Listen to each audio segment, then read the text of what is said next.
We have so far covered the Navier-Stokes equation, the equation of motion, a special form of which is Euler's equation, and we have seen how in conjunction with equation of continuity the Navier-Stokes equation can be simplified for different situations and to obtain the governing equation for flow.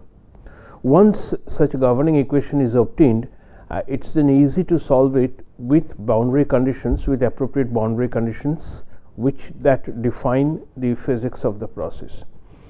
We in the previous classes we have seen some of the simple problems which you have done using shell momentum balance. We have reworked those problems using Navier-Stokes equation. In this and two more classes, we would look at different problems which are slightly more complicated, and therein we would be able to appreciate the utility of Navier-Stokes equation to obtain the governing equations for flow in such complicated systems. So, I would draw your attention to this, which is I think you should be able to see it more clearly in your textbook, where the equation of motion for a Newtonian fluid with constant density and viscosity are provided for Cartesian coordinate systems, cylindrical coordinate systems, and for spherical coordinate systems. In the previous table, the same equations are provided in terms of shear stress, and the other equation is in terms of velocity gradient, again for Cartesian, cylindrical, and spherical coordinates. So, depending on which kind of geometry you are handling, you should be able to choose which equation out of this would be applicable for your case. And in most of the cases, what you would do is you choose the equation which is in the direction of principal motion. So, if there is flow in x direction, let us say on an inclined plane, then you should choose the x component of the Navier-Stokes equation and cancel the terms which are not relevant to obtain the governing equation. What I would do in this class is I would give you a problem for you to try on, and I will also provide the answers. If you have any questions, you can ask me, and either me or the TAs for this course would try to answer your queries. So, the first problem, I would only introduce the problem to you and give you the final solution. It would be your job to arrive at the solution based on whatever we have discussed so far. So, the problem that we have is a flow between a laminar flow between two infinite parallel plates. The upper plate moves to the right with a velocity u equals 3 meter per second. So, there is no pressure gradient, pressure variation in the x direction such. So, this is your y and this one is the x direction.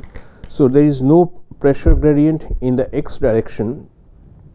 However, there is an electric field which is given by rho bx to be 800 Newton per meter cube. So, the body force provided by an electric field is 800 Newton per meter cube.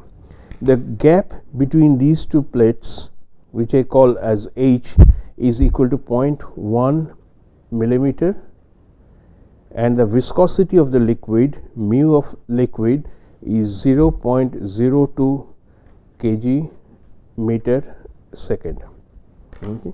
What you need to do is you have to find out what is the velocity profile, what is u as a function of y, the expression for u as a function of y,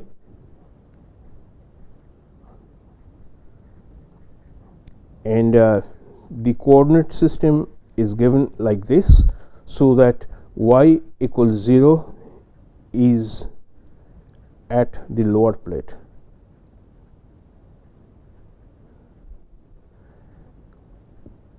So, part 1 of the problem is find an expression for u y, and the second part of the same problem is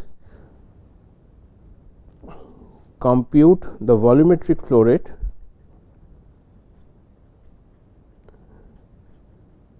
volumetric flow rate past a vertical section.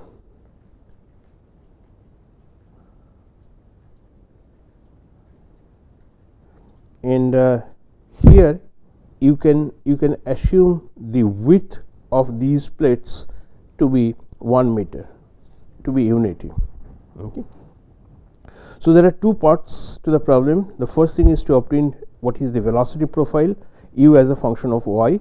It's one dimensional flow, so you have to write those assumptions. It's one dimensional flow, therefore you are not going to get any one dimensional steady incompressible flow. So there is no variation of velocity u, which is the x component of the velocity.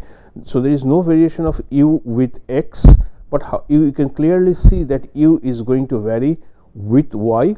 It's going to be no slip condition at this point and a no slip condition at the top plate. So you should use the Navier-Stokes equation for a Newtonian fluid, and since your velocity, the boundary conditions are in terms of velocities, so known velocity at this point and known velocity at this point due to no slip condition, so probably it would be better if you use the velocity gradient form of the Navier-Stokes equation. Since your boundary conditions are in terms of velocity, so therefore the Navier-Stokes equation, you should choose the velocity gradient form of it and not the shear stress. That would probably have been useful or appropriate if you have, instead of a liquid solid interface at both ends, if at one end you have a liquid vapor interface. If you have a liquid vapor interface, then the prevalent boundary condition at that point would be in terms of shear stress, would be in terms of tau. So tau would be 0 at the liquid vapor interface. So if that's the condition that you have in your system, then it is probably better to start with the tau form, the shear stress form of the equation of motion, rather than the equation of motion expressed in terms of the velocity gradient. So look at the problem, see what are the boundary conditions that you can use, and then choose your the relevant governing equation.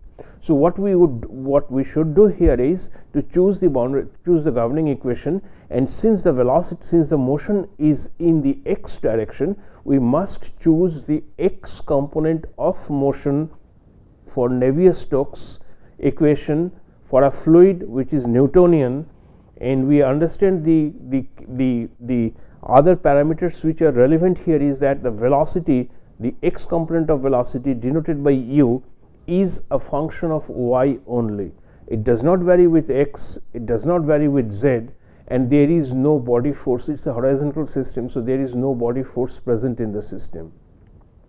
However, no gravity present in the system. However, there is an electric body force denoted by rho bx, the value of which is provided.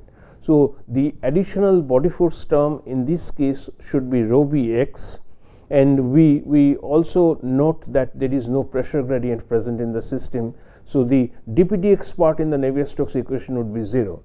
And if you work out this problem, then you would see, as before, the entire left hand side of the Navier-Stokes equation, which has one temporal term, and with the other three terms denote the convective transport of momentum, they will be 0, and you would be left with the right hand side. The first term on the right hand side, which is dpdx, that would be 0 because that's what is provided, that's what is stated in the problem. And then you have those viscosity terms, the terms which denote shear stress, and a body force term. So you would clearly see that in this specific problem, the principal momentum is in the x direction. So x momentum is getting transported because of a variation in velocity in the y direction. So x component of momentum gets transported in the y direction. So that's the only shear stress term that would be left in the governing equation. So you'll have one shear stress, or rather the variation of shear stress, and a body force term. So these two terms will remain in your governing equation, which you are going to solve, and I'll just simply give you the final expression for the velocity and the expression for the volumetric flow rate. So the expression for velocity which would work, you would find that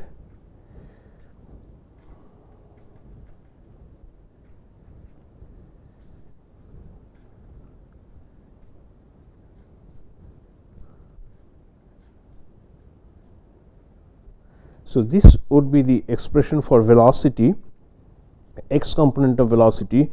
If you did not have the body force, then this entire term would be 0, and what you end up with is the Kweith flow expression. The Kweith flow expression, which simply says that the velocity varies linearly with y, and its maximum value of velocity would be equal at the top plate, which is equal to u. So this is the Kweith flow part, and because of the body force, you have this additional term present in the expression. So once you have the velocity, you should also be able to obtain what is the area average velocity, and you should get it to be this form. This is the area average velocity. That means if you put a plate like this, an area which is perpendicular to the direction of flow,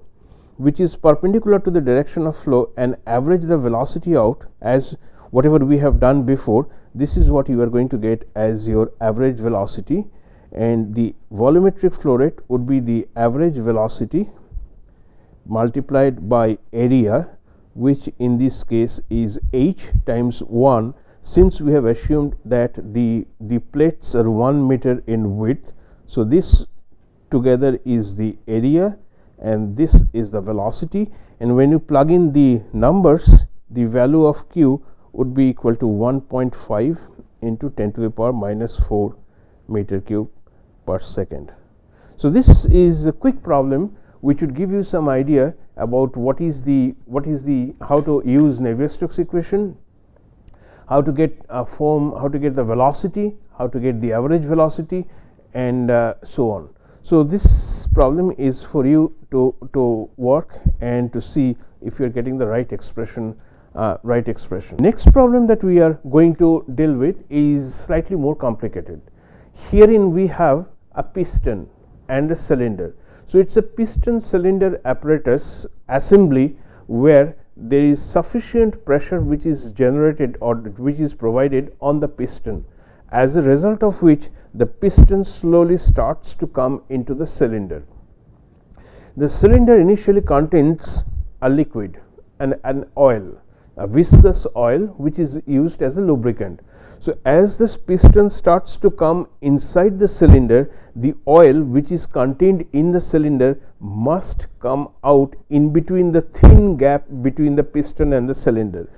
So as the piston, if this is the piston and this is the cylinder, as the piston starts to come inside, since the liquid present inside is incompressible, it must leak through the very small gap that exists between the cylinder and the piston. So it's a piston cylinder assembly, very close fitting. That means the outer diameter of the piston is slightly smaller than the inside diameter of the piston, or in other words, the gap in between the piston and the cylinder is extremely small. We have to make a statement here,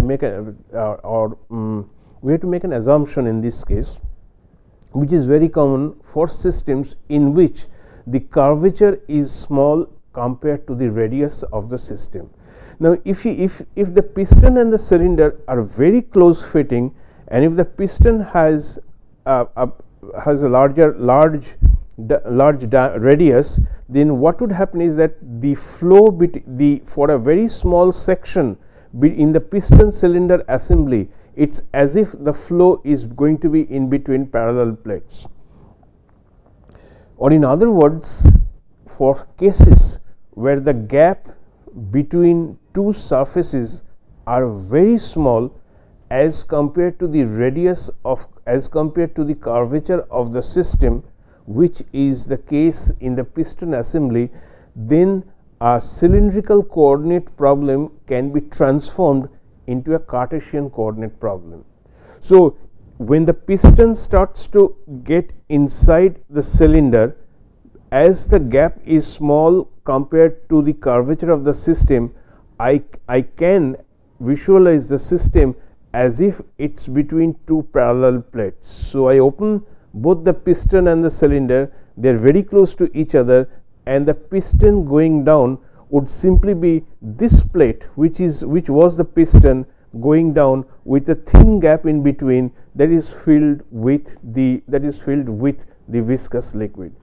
So a piston cylinder assembly, or in any such situation where the gap is very small compared to the curvature of the system, you can assume those two surfaces which are essentially cylindrical in nature but would behave as if they are flat plates. So a piston cylinder assembly like this can now be opened so that they become plates, and once they become plates, then we would be able to use the Cartesian component of the Navier-Stokes equation. It is a very common practice in many cases to resolve the cylindrical problems into Cartesian coordinate system problems. That one has to be very, very careful. It must be explicitly written, or you must evaluate whether the gap is really small as compared to the curvature of the system. So what we have in this case is the piston going down into the cylinder with a very thin gap in between. So we can very safely assume that it's going to be the flow between two parallel plates, where the plate which is representing the piston is going down and the plate which is representing the cylinder remains static. So it's as if the piston is going down as a plate with a very thin gap in between. So whenever you come across these problems, first try to see, can it be resolved into a Cartesian coordinate system, which would, if you use a cylindrical system, it's not going to be, it is fine, you can still do that. But the problem that the advantage of using a Cartesian coordinate system is that the terms are more simple. Okay, since the terms are simpler, then it is fairly easy to handle a problem in Cartesian coordinate system as opposed to that in a cylindrical coordinate system. So we will always try to use the Cartesian coordinate system as far as possible. So herein is a case which is ideal for transforming from cylindrical to Cartesian coordinate system. So I will draw the system and tell you the parameters and the problem. So the problem that we have in here is a piston cylinder assembly. This is the cylinder, okay, and herein we have a piston. There is a very thin gap between the piston and the cylinder.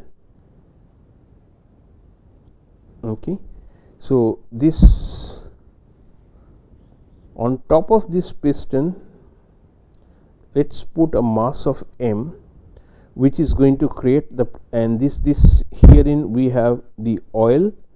As the piston starts to come down, the oil has to leak in between the thin intervening space between the piston and the cylinder. So herein we have the piston and this one is the cylinder. The diameter of the piston D is 6 millimeter and the length of the piston is L equals 25 millimeter, and the piston is coming down with a velocity. The velocity of the piston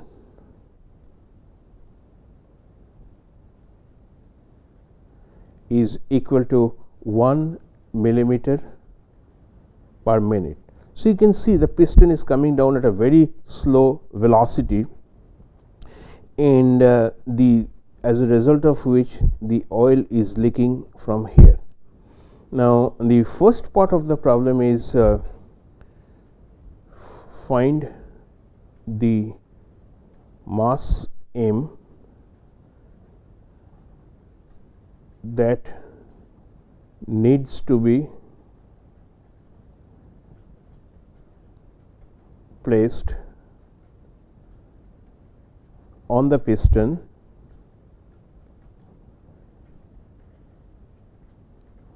to generate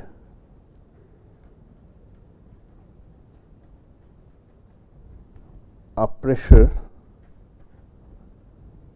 equal to 1.5 megapascal inside the cylinder. That is the first part of the problem, and the second part of the problem is, let's assume that the gap between these two is equal to A. Find the gap A between the cylinder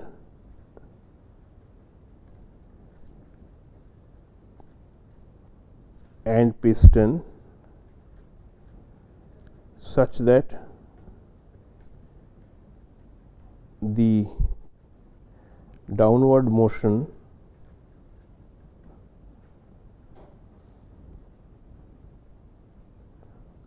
of the piston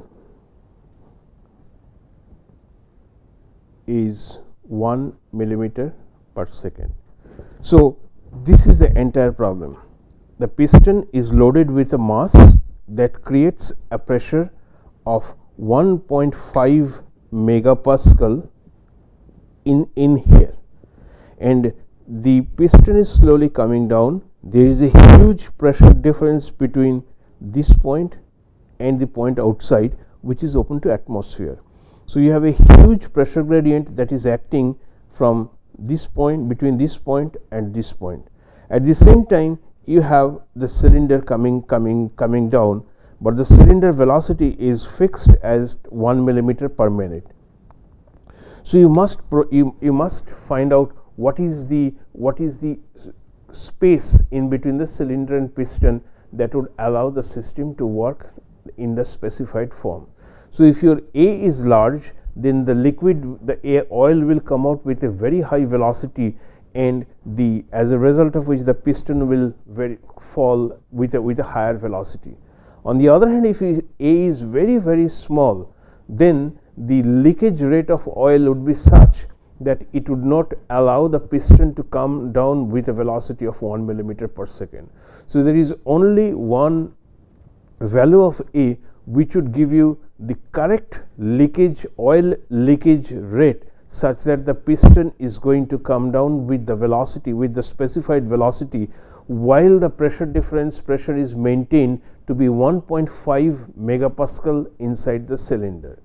So, let us first evaluate how do we get the value of M in this case.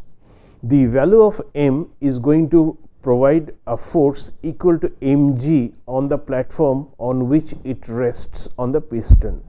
So, this mg, the force exerted on the piston by the weight must be supported by the pressure gradient which exists inside the cylinder and outside of the cylinder.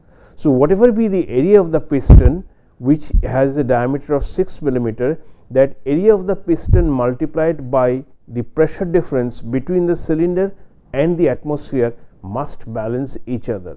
In other words, mg must be equal to pi r square times p inside minus p outside. Okay.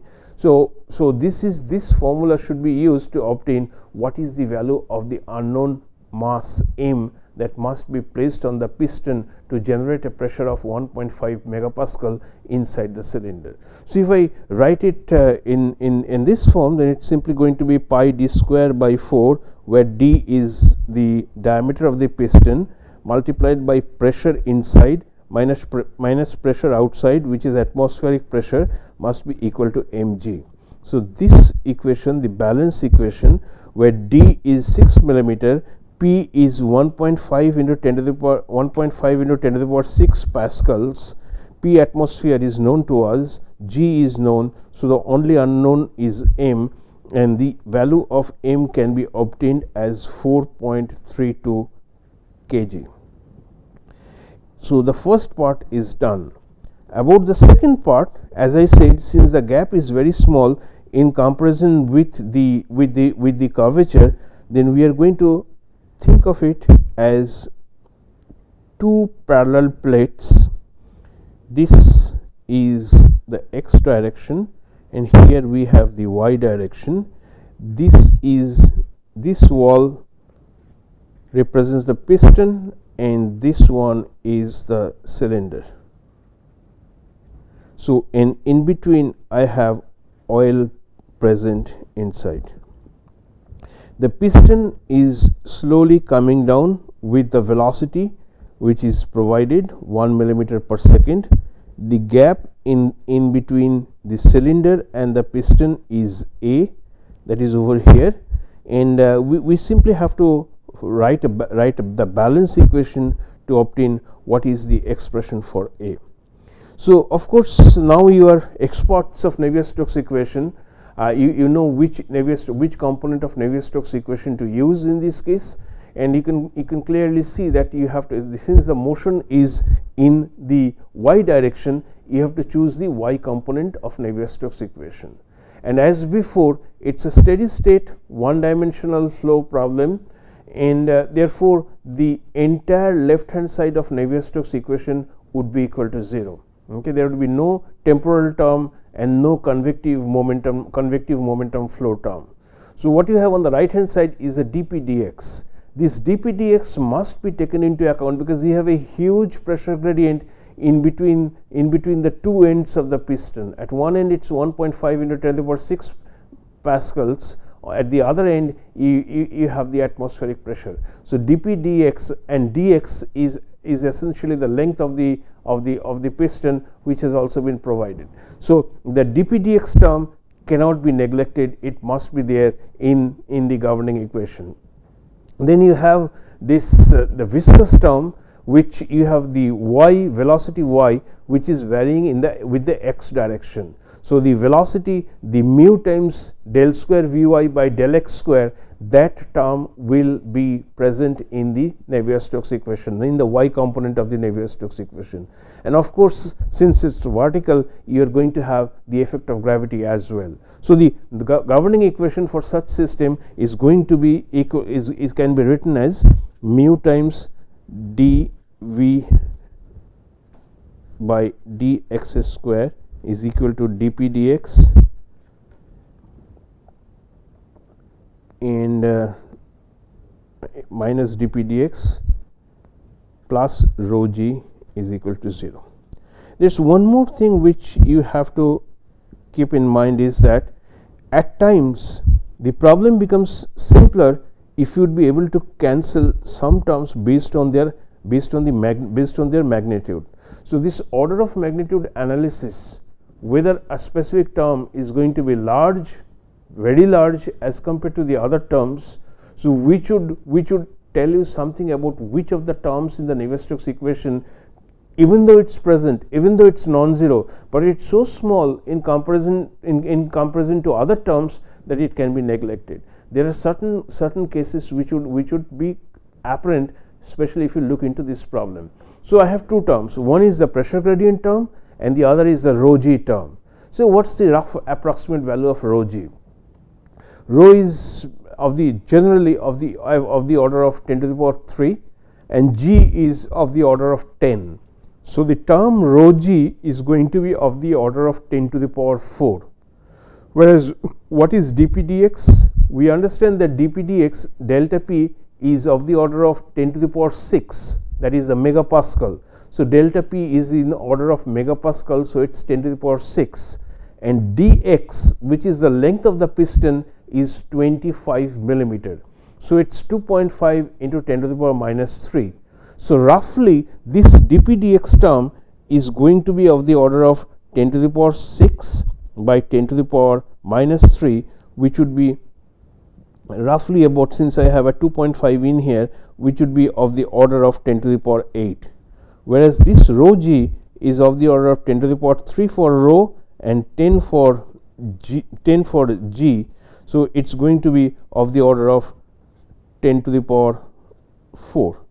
So if you see the difference in order between these two, it is safe to drop this term from your governing equation as well, and you will simply have this as your governing equation. So sometimes an order of magnitude analysis of the different terms present in the governing equation lets you further simplify the Navier-Stokes equation. So that is something which you should always look for.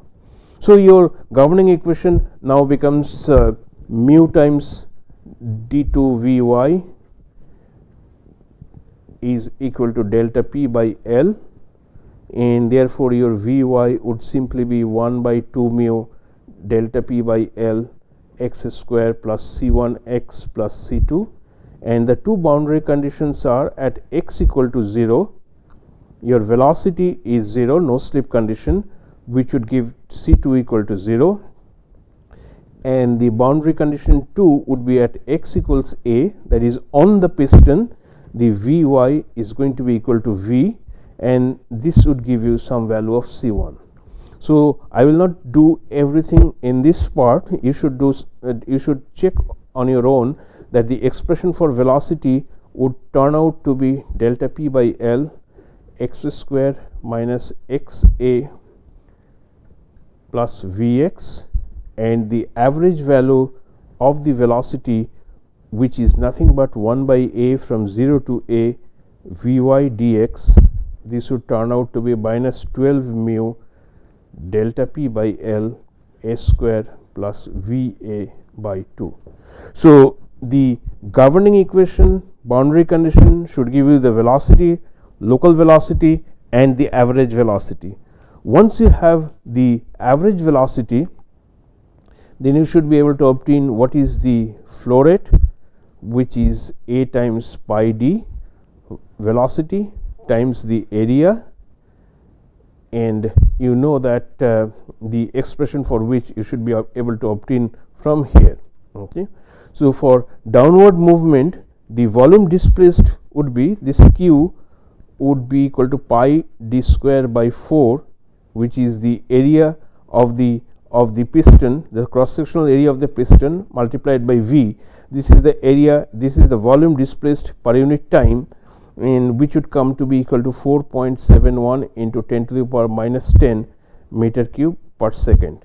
So since I know the velocity is equal to 1 into 10 to the power minus 3 meter per second, the value of d is known to me. So I know that when the v in 1 second the v comes down by a distance of 1 into 10 to the power minus 3 meter. So the total amount of volume displaced would be equal to 4.71 into 10 to the power minus 10 meter cubes per second, and this must be equal to Vy times a times pi d from here.